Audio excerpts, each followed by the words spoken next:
हाय मेरे प्यारे बच्चों, मेरे प्यारे दोस्त, आप सबों को हमारे चैनल BN कंसेप्ट क्लासेस पर वेलकम है।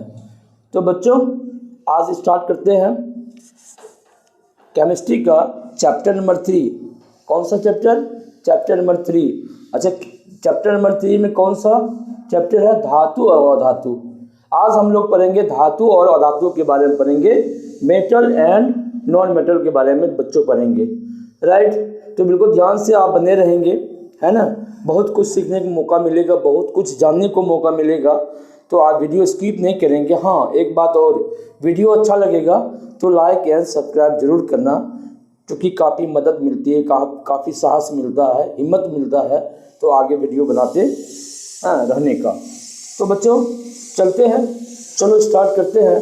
तो ठीक है, हाँ तो प्यारे बच्चों चलो अब स्टार्ट करते हैं। देखो, धातु और अधातु, है ना, लिखा हुआ है, बिल्कुल डिटेल से बढ़िया समझो, प्यार से समझो, है ना, कोई इसमें परेशानी नहीं है, हम समझाने के लिए तैयार हैं। देखो, धातु और अधातु, मेटल एंड नॉन मेटल के बारे में पढ़ना है।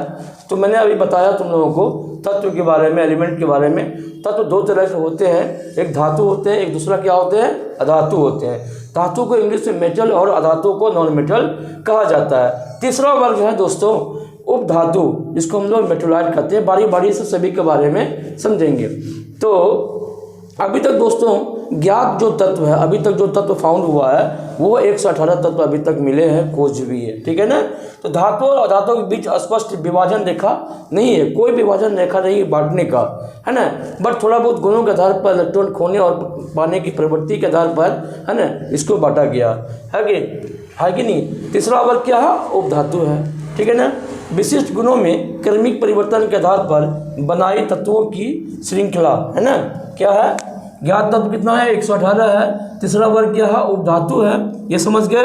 विशिष्ट गुणों में क्रमिक परिवर्तन, क्या है? क्रमिक परिवर्तन, धीरे धीरे चेंजिंग होने के आधार पर बनाई गई तत्वों की श्रृंखला के एक छोर पर धातु होते हैं और मध्य में क्या होते हैं? उपधातु होते हैं, और दूसरे छोर पर क्या होते हैं? अधातु होते हैं, ठीक है ना।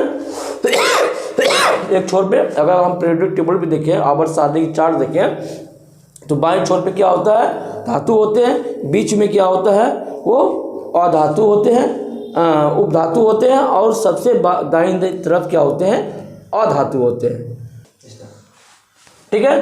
तो चलो, तो मूल आधार क्या है दोस्तों? कोई पूछेगा कि ऐसा करो कि धातु और अधातु और धातु बांटने का मूल आधार क्या है? मूल आधार यही है बच्चों, कोई पूछेगा तो बताना कि इलेक्ट्रॉन खोने या पाने की प्रवृत्ति, है ना, जो है वही क्या होता है? मूल आधार है धातु और अधातु में भेद करने का, राइट। धातु क्या करता है? धातु में क्या चीज़ होता है?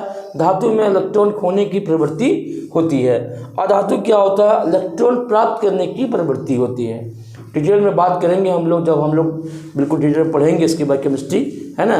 तो मेटल नॉन मेटल के बारे में, है ना, तो क्यों ऐसा होता है इसके बारे में हम लोग पढ़ेंगे बाद में, है ना। उपधातु खोने और प्राप्त करने की प्रवृत्ति, यानी कि उपधातु जो होते हैं इलेक्ट्रॉन खोने की प्रवृत्ति भी रखते हैं, इसमें होता है, और इलेक्ट्रॉन प्राप्त करने की प्रवृत्ति भी इसमें होता है। तो थैंक यू बच्चों। इलेक्ट्रॉन प्राप्त करने की प्रवृत्ति, है ना, इलेक्ट्रॉन प्राप्त प्रवृत्ति क्या होता है? धातु में क्या होता है? कम होता है ना। इसके बाद उपधातु, इसके बाद इसमें दोनों होता है, इसमें अधातु में सबसे ज़्यादा होता है ना। तो तीर के निशान लगा दिए हैं, ये समझ गया। तो धातु में क्या सबसे कम, हाँ, और अधातु में सबसे ज़्यादा। देखो उल्टा क्या होता है? इलेक्ट्रॉन खोने की प्रवृत्ति, है ना, वो अधातु में क्या होता है? सबसे ज़्यादा होता है इलेक्ट्रॉन में खोने की प्रवृत्ति। ये ऑब्जेक्टिव क्वेश्चन भी आप लोगों को पूछ सकता है इसमें, है ना। और धातु में क्या होता है? इलेक्ट्रॉन खोने की प्रवृत्ति, है ना, जैसे जैसे इधर आएंगे क्या होता है? बढ़ता है ना। यानी कि धातु जो है, मेटल जो है, इजीली क्या हो? इलेक्ट्रॉन दे देता है, खो देता है ना, लॉस करता है। लेकिन ये इजीली प्राप्त करने की प्रवृत्ति रखता है कौन? अधातु, नॉन मेटल, ठीक है ना। चलो आगे बढ़ते हैं। अब कुछ जो है प्रमुख धातुओं की बात कर लेते हैं। कुछ धातुविन होते हैं, कुछ मेटल्स होते हैं, काफ़ी इंपॉर्टेंट होते हैं, जो हमारे दैनिक जीवन में काम आते हैं। तो बच्चों देखिए, जैसे सोडियम का सिंबल Na होता है, potassium K, magnesium Mg, aluminium Al, mercury Hg, lead Pb, iron Fe, silver Ag, gold Au, platinum Pt। शायद आप लोग तो याद कर चुके होंगे, चुके होंगे, क्योंकि एलिमेंट के नाम, उसका सिम्बॉल्स, उसका एटॉमिक नंबर, एटॉमिक मास सब याद कर चुके होंगे आप, है ना। तो प्रमुख अधातुएं नॉन मेटल की बात करते हैं तो कार्बन होता है, सल्फर है, फास्फोरस है, आयोडीन है, क्लोरीन है, ऑक्सीजन, हाइड्रोजन, नाइट्रोजन, ये सभी क्या है, प्रमुख अधातुओं के कुछ नाम हैं। प्रमुख उपधातुओं के कुछ नाम यहाँ आप देख सकते हो, जैसे बोरोन है, सिलिकॉन है, जर्मेनियम है, आर्सेनिक है, एंटीमनी है, टेल्यूरियम है और जर्मेनियम है, पोलोनियम है, राइट। ये सभी क्या है तुम्हारे क्या है, ये उपधातु है, ठीक है ना, मेट्रोलाइट्स है, राइट। चलो आगे बढ़ते हैं फिर। तो प्यारे बच्चों आगे बढ़ते हैं। तो आज अब हम बारी बारी से धातु के प्रॉपर्टीज़ के बारे में पढ़ेंगे, है ना, फिजिकल प्रॉपर्टीज़ के बारे में, धातु का क्या क्या होता है उसको हम बारीकी से पढ़ेंगे, स्टेप बाय स्टेप हम उसको स्टडी करेंगे। तो प्यारे बच्चों, तो क्या होता है हम देखेंगे, धातु अत्यंत क्या है, धातुएं अत्यंत उपयोगी तत्व है ना। धातु जो होते हैं काफ़ी इम्पोर्टेंट एलिमेंट है, काफ़ी उपयोगी तत्व है। किसी देश की समृद्धि, है ना, किसी देश की समृद्धि और वहाँ पे पाए जाने वाले धातु के की खपत पर निर्भर करता है। यानी किसी देश में अगर धातु है, उसका खपत कितना हो रहा है ना, तो उसकी समृद्धि उसी पर डिपेंड करता है। जैसे कि देखो, साउथ अफ्रीका में सोना का खान है ना, गोल्ड माइंस है, लेकिन उसके पास उतना टेक्नोलॉजी नहीं है, उस धातु का यूज़ कर नहीं रहा है, तो दूसरे देश वाले जैसे अमेरिका वगैरह जाके अपना वहाँ पे माइंस लगाया, टेक्नोलॉजी दिया और वहाँ से गोल्ड निकालने का काम करता है। तो ये भी है ना, तो उसके देश में है लेकिन उसका खपत नहीं हो रहा है, तो वो समृद्ध देश नहीं कहलाएगा, है ना। तो धातु की खपत होना चाहिए, उसी पर डिपेंड करता है, राइट बच्चों।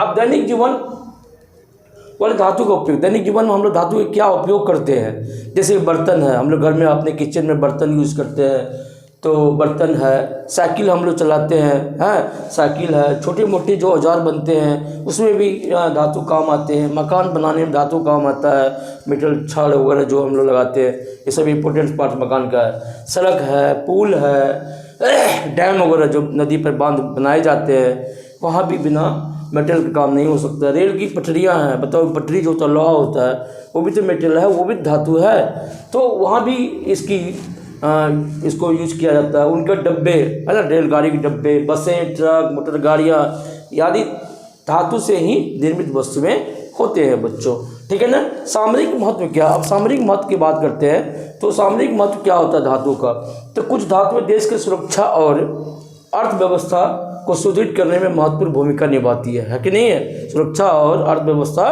को सुदृढ़ भूमिका महत्वपूर्ण भूमिका निभाती है, इन्हें सामरिक महत्व की धातुएं कहते हैं, धातु कहते हैं। जैसे कि हम टाइटेनियम Ti की बात करते हैं, क्रोमियम Cr की बात करते हैं, उसे मैंगनीज की बात करते हैं, Mn की बात करते हैं, और जर्कोनियम Zr का बात करते हैं। ये सभी काफ़ी सामरिक दृष्टिकोण से काफ़ी महत्वपूर्ण धातु होते हैं, जो कि उस देश की सुरक्षा व्यवस्था को मेंटेन रखती है और अर्थव्यवस्था को काफ़ी बढ़ाने में योगदान करती है। काफ़ी कॉस्टली होते बिकता है, जिसके पास जितना है उतना वो महंगा मिलता है। तो बच्चों, उपयोग नाभिकीय ऊर्जा उपयोग भी देख लेते हैं। सामरिक महत्व के जो भी पदार्थ होते हैं, जैसे कि मैंगनीज है, टाइटेनियम है ना, जर्कोनियम है, क्रोमियम है, तो देखो इसका नाभिकीय ऊर्जा आंतरिक अनुसंधान ये नहीं हुआ था सामरिक महत्व। तो देखो बच्चों, देखो सामरिक महत्व की जो धातुएं होते हैं वो क्या होता है। कुछ धातुएं देश के सुरक्षा और व्यवस्था को सुदृढ़ करने में महत्वपूर्ण भूमिका अदा करती है, इन्हें सामरिक महत्व की धातु कहते हैं। जैसे क्या हो गया, टाइटेनियम हो गया, क्रोमियम हो गया, मैंगनीज हो गया, है ना, और जर्कोनियम हो गया, ये सब, यूरेनियम हो गया, ये सब क्या है ना, बहुत ही महत्वपूर्ण, है ना, धातु होते हैं, जो कि किसी भी देश के सुरक्षा व्यवस्था को सुदृढ़ करने में मजबूत करने में काफ़ी योगदान करता है, राइट बच्चों। और जैसे कि उपयोग देखो, नाभिकीय ऊर्जा, है ना, जब नाभिकीय इलेक्ट्रिसिटी को प्रोड्यूस करना है तो उसमें क्या होता है, पोलोनियम काफ़ी यूज होता है, इसके बाद यूरेनियम काफ़ी यूज होता है ना।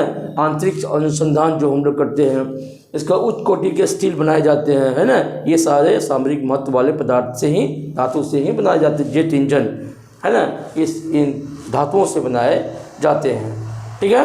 तो बच्चों, धातुओं के भौतिक गुण, फिजिकल प्रॉपर्टीज़ के बारे में अगर हम बात करते हैं तो मैंने अभी तक पढ़ा कि धातु ठोस और चमकीले होते हैं, है ना। क्या होते हैं? चमकीले होते हैं, जिसमें विशेष प्रकार की चमक होती है कि नहीं है? चमक होती है, इसीलिए इसको धात्विक चमक बोला जाता है ना। तो ये ऊष्मा और विद्युत के सुचालक होते हैं, धात्विक तन्य होते हैं। और शॉर्ट में अगर पूछेगा कि धातुओं के भौतिक गुण शॉर्ट में बताइए, एक दो मार्क्स का, तो ये सब लिख देना, ठीक है ना। धातुएं तन्य होते हैं, धातुएं अगाध वर्ध होते हैं, है ना। धातुएं ध्वनिक होते हैं, धातुएं सोनरस होते हैं, है ना। अब हम लोग बारी बारी से इसके बारे में पढ़ेंगे। भौतिक अवस्था देखो, धातु का जो भौतिक अवस्था होता है वो ठोस होता है, ठोस रूप में पाया जाता है मैक्सिमम। लेकिन अपवाद में एक मरकरी है जो कि समान तापक्रम पर मतलब सिंपल टेम्परेचर पर भी क्या होते हैं, लिक्विड फॉर्म में होते हैं, इसीलिए इसका उपयोग हम लोग थर्मामीटर में करते हैं। दूसरा क्या? धात्विक चमक, जो मैंने बताया कि धातु पर एक विशेष प्रकार की चमक होती है, उसे ही हम लोग क्या बोलते हैं? धात्विक चमक कहते हैं, कहलाता है। अधातुओं में ऐसी चमक नहीं होती है, लेकिन अपवाद में क्या है? आयोडीन और ग्रेफाइट क्या होते हैं? अधातु रहते पर भी उसमें चमक पाया जाता है, इसको याद रखेंगे, ठीक है ना। अधातुओं में चमक नहीं होती है, लेकिन अपवाद के रूप में आयोडीन और ग्रेफाइट चमकीले होते हैं। क्योंकि चमकीले होते हैं, नीचे करो बच्चों, धात्विक चमक के बारे में बात करते हैं, है ना। तो धात्विक चमक मतलब मैंने अभी इससे पहले बताया कि धातु पर एक विशेष प्रकार की चमक होती है, जिसे हम लोग धात्विक चमक कहते हैं, है ना। तो धातुओं में ऐसी चमक अधातु में लेकिन अधातु में ऐसी चमक नहीं होती है ना। लेकिन अपवाद में दो तत्व आप याद रखें, एक तो आयोडीन, दूसरा ग्रेफाइट, है ना। आयोडीन में भी चमक होती है, लेकिन वो अधातु है, नॉन मेटल है। ग्रेफाइट भी क्या है? नॉन मेटल है, कार्बन का ग्रुप है ना। Allotrope of carbon, this is allotrope of carbon, but it has चमक होता है इसमें, ठीक है ना। तो ग्रेफाइट का उपयोग पेंसिल अगर हम देखते हैं, इसीलिए उसकी पेंसिल में यूज़ किया जाता है, वो स्लिपरी भी होता है और चमक भी होता है, राइट बच्चों। तो आज इतना ही, नेक्स्ट वीडियो में फिर हम देखेंगे। वीडियो अच्छा लगेगा तो लाइक एंड सब्सक्राइब करेंगे, क्योंकि आपके एक लाइक एंड सब्सक्राइब करने से काफ़ी मदद मिलती है हमें, ठीक है वो दोस्तों। चलो ओके, थैंक यू।